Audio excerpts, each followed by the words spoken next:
Hello, everybody. Thanks for watching. Josh, Northern Coast Outdoors here. So this is going to be a little video. It's going to be over the course of, this is a couple days, over opening day 2022 Michigan deer season. So this is the first year that I have ever hunted at this property. This is the family deer property. My mom has had it for years, but we got a cabin this year on it. So we spent a lot of time this past summer working on the cabin, a ton of time actually, working on the cabin, getting trails cut. You know, in the past, Mom and Terry had hunted, you know, there a little bit, but, you know, basically kind of only isolated to certain parts of the property. So I really wanted to dive in this year and try to figure out, you know, where the best spots were. I mean, we set trail cameras. I had trail cameras out there since February. And I mean, we were seeing, there was quite a few deer moving through there.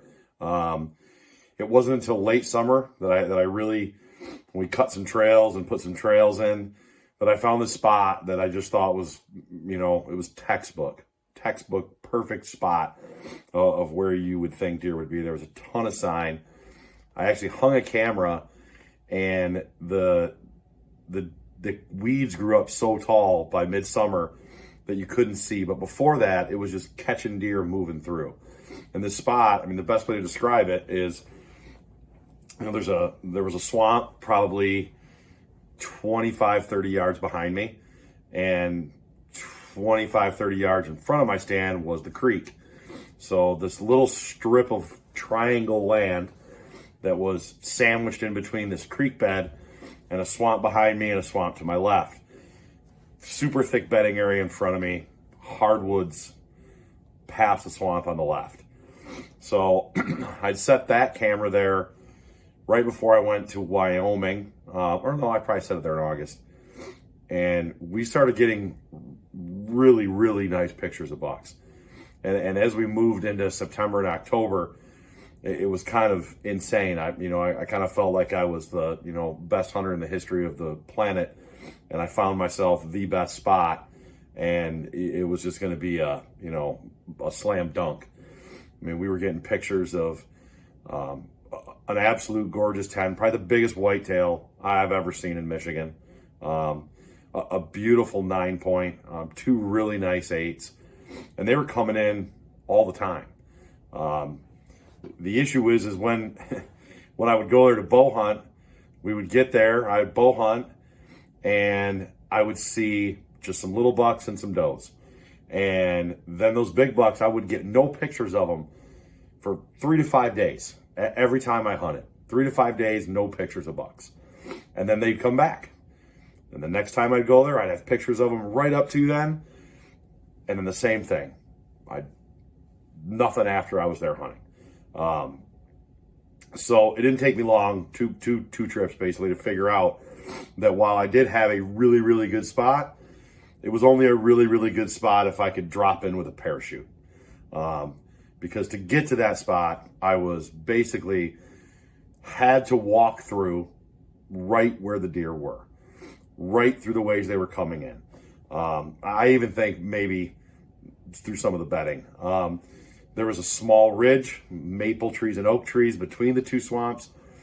That was the only way to really get to where my stand was, unless you wanted to walk in the creek from the road up the creek. But I don't even know how well that would work, because you'd be walking right by where I think they were all bedding on the other side of the creek. So I didn't have much time to change things around. You know, when I went out west, there was not much time. So I was kind of like, okay, this is where I'm going to hunt. The deer are there. Let's just hope that, you know, one of these big ones comes in. So, and the big ones were nice.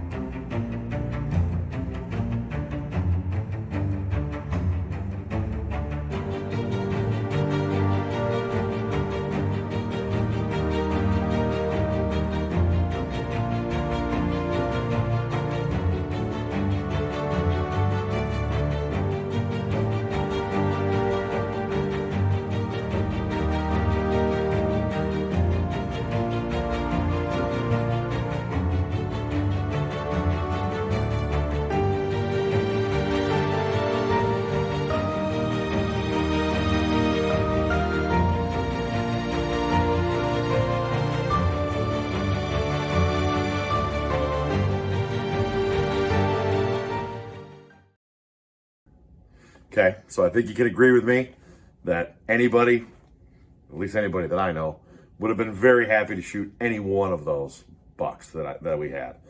Some of the pictures of them fighting right in front of the camera was just some of the coolest things that I've ever seen. So I was really excited to go there.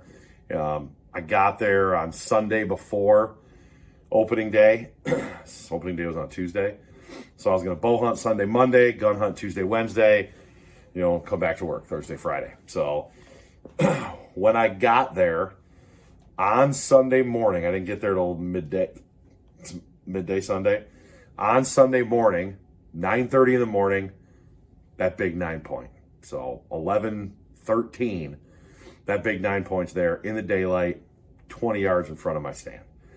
That is the last time that I saw that buck. I do not have any pictures of him at all after that. He has not come back. It is now December 7th, and he has not come back. Somebody else, one of the neighbors could have got him. He could have got shot on opening day. He could have got shot with a bow. I don't know. I've not seen him. The gorgeous 10-point, I only had a couple pictures of him. Never did see him again either. This video that we're about to watch is opening day in the afternoon. Opening day in the morning, I didn't see anything but a tiny little spike and a little yearling doe. But yeah, here's the video from opening day in the afternoon. I think I got him. My stand is back over there. He came walking through this swamp right here. I didn't see him go down, but I didn't see him come out of the creek bed either. So I'm thinking he's right here. Let's see. All right. Okay, let's see if we can see my stand better.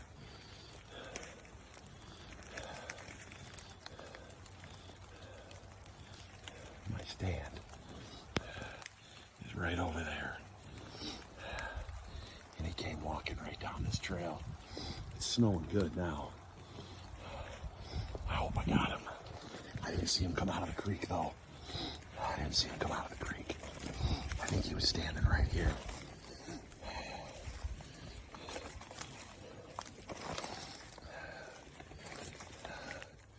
I don't see any blood or hair, but I might have shot him back there further.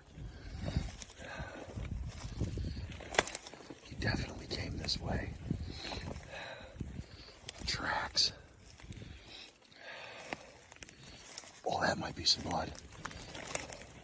That might be some blood. Yep, that's some blood. I think he came right to oh my God, he's right in the creek. He's right in the creek.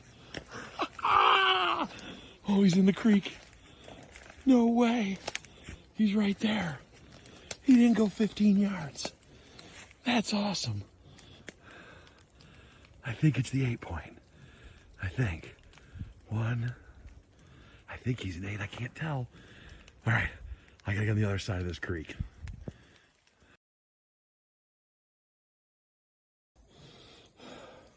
Well, that was awfully nice of the deer to die 15 yards from the only bridge on the creek. Ooh, bridge is looking sketchy. Oh boy.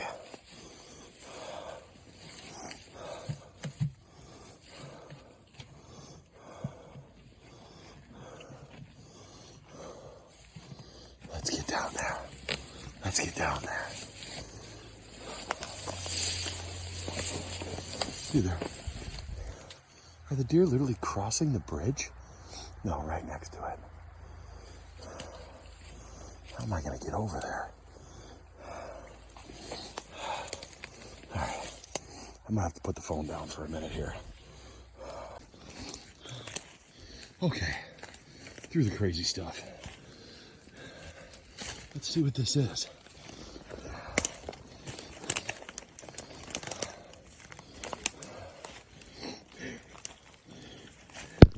It is not the 8, but it's a nice 6. I'll take them.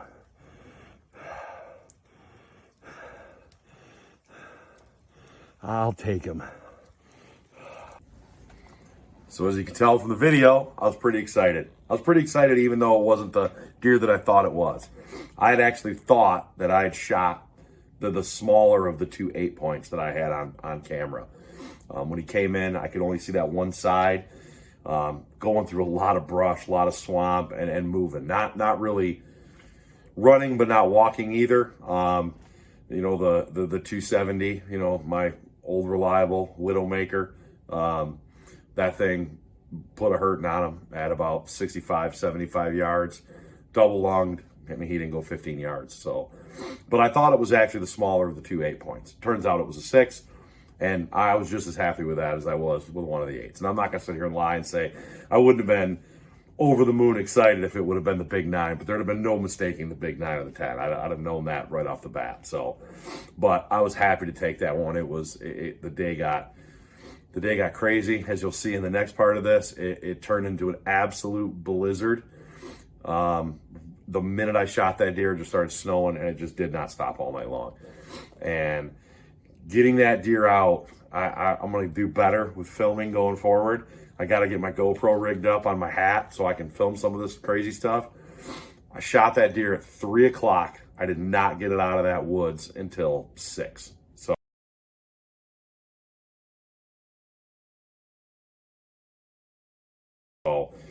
And I'm only 300 yards from the cabin. So it was an adventure. I took the new quad out there to try to get it.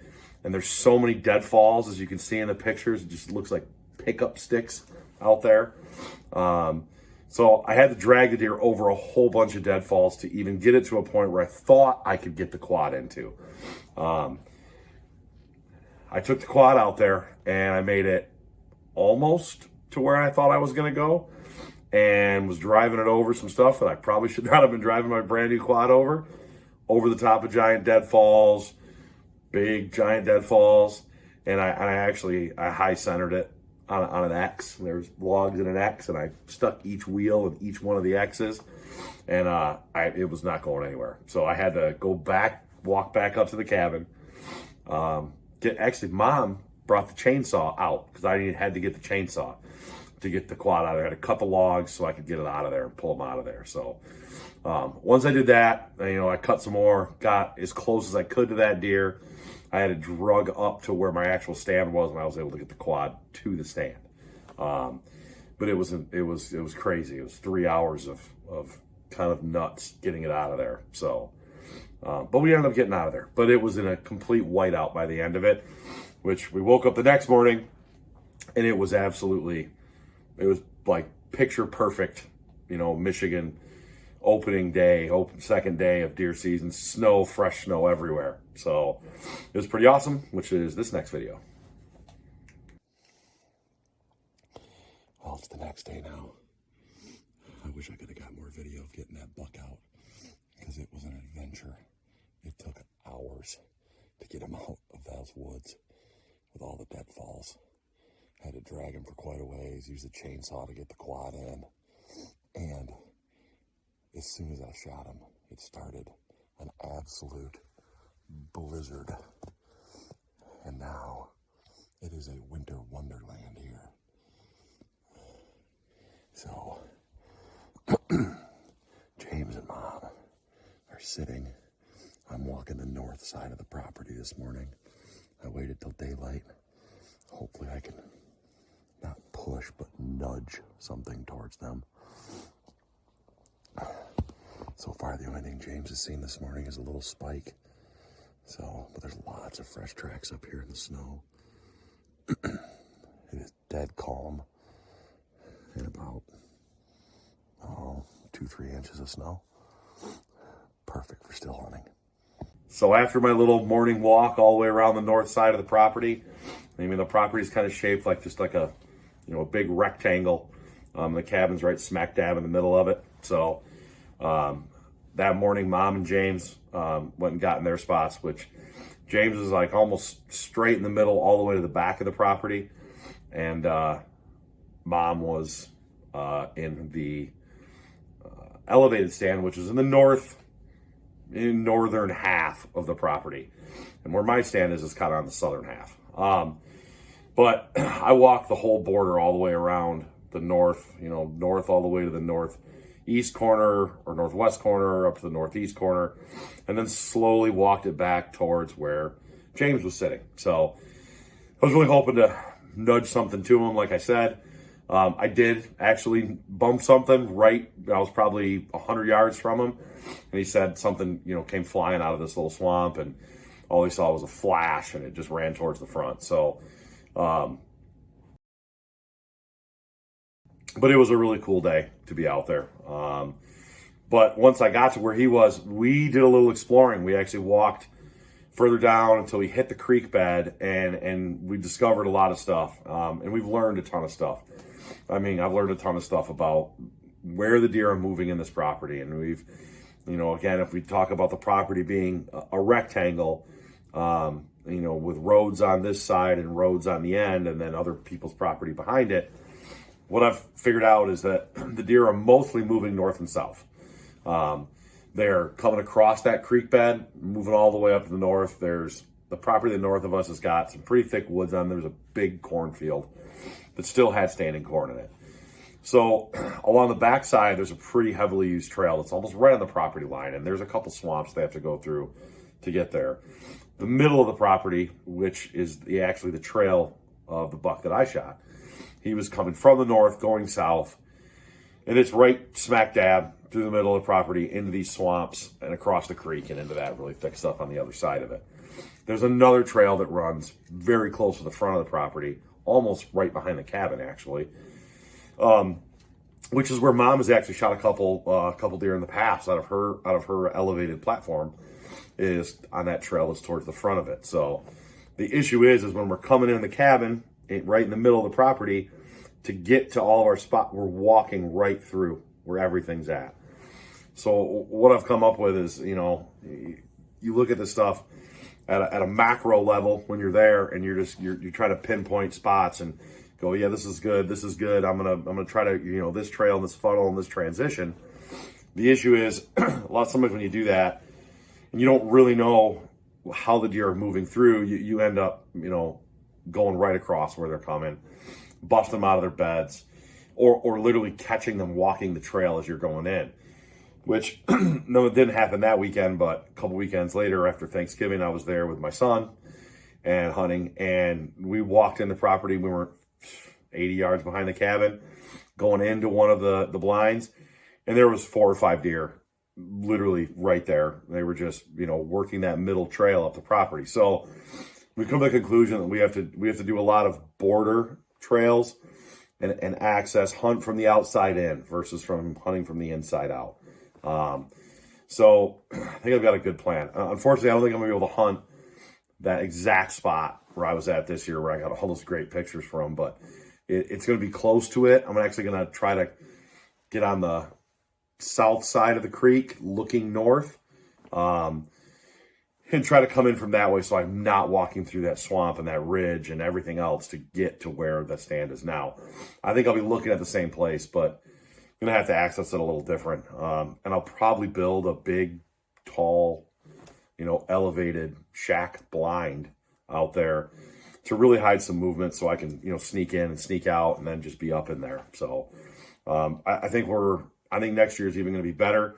I do think that, if I'm looking at all the pictures from the course of the, I'd say August to, now, there's a lot of pressure there once gun season starts. I mean, there was a ton of shots from neighboring properties, and there is some public land, probably a half mile to the west of us.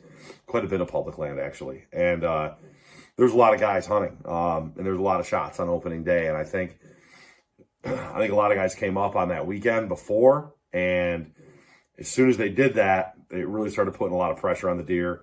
And I think they just shut down, because, the level of pictures we got in the bucks just nosedive right after that. So, but based on what I'm seeing, that mid to late October, I think we'll have a really good chance to kill a really nice buck next year.